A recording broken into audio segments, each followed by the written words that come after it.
How to make smooth transition in Capcut. Hi guys, in this video I'm going to show you step by step that how you can make smooth transition in Capcut. So let's dive in. So here you can see on my project track I have this video over here. I'm going to just keep adding this video, and once done you can see I have these many of them. Now go to the transitions option and choose the transition that you like. I'm going to go with this vertical blur, and you have to drag it and add it to your track over here. And once done, you can see it's just uploading the transition over here and select it. And now click apply to all, and it's going to be applied to all the videos over here. And now just reduce the duration over here and then click apply to all again. And once you do so, now you can see it's been added.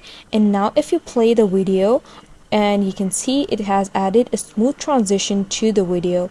And that's how you add smooth transition in Capcut. I hope you found the process easy and liked my video, and if you did, please don't forget to like and subscribe my channel. Thank you very much. See you again.